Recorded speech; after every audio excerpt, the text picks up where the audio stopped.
What is up, everybody? This is Blake with the Game Examiner. I just want to talk a little bit with everybody about Microsoft's U-turn with DRM. Wednesday night, Microsoft announced that there will be no more DRM. It's a surprise to me and pretty much every other gamer that's been following the Xbox One. Microsoft's abandoned the plans to restrict the Xbox One from being able to share and sell used games. The company's also said that it's eliminating the requirements for the Xbox One to connect to the internet at least once every 24 hours, so that is nice. They did announce that they will not budge on the console price. I see everyone online talking on how Microsoft really listened to their fans, and I kind of don't buy it. I kind of think this was a planned thing. I kind of see it as a publicity stunt, if to say. I mean, if so, it damn sure worked, because Xbox One has surpassed the PlayStation 4 on Amazon after the Microsoft announced that there will be no more DRM. And matter of fact, the week of E3, both next-gen consoles broke Amazon records.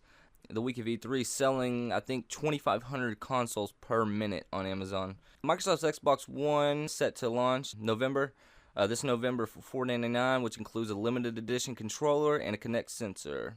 Okay, let's talk a little bit about Microsoft's statements around the time the Xbox One was revealed. Gamers were told the flexibility would be limited because the device would need to be connected to the internet at least once every 24 hours for validation purposes. Okay.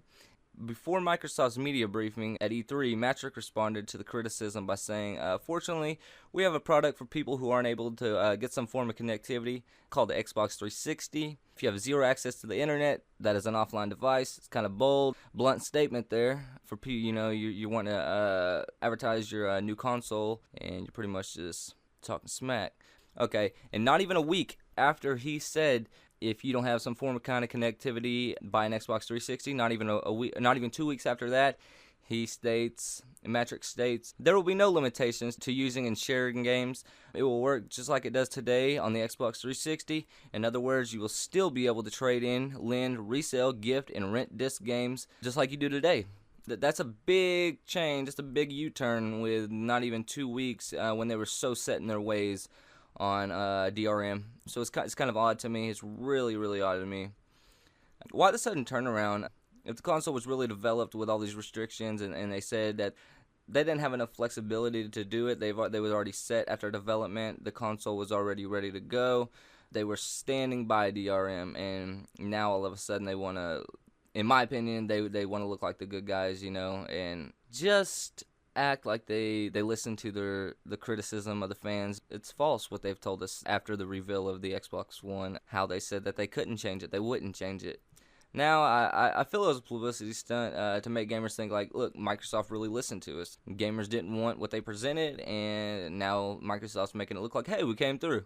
But it's kind of hard not to think this was planned all along, with how set they were on the console and the DRM. They had to just deal with the attitude and fuck you were right kind of presentation.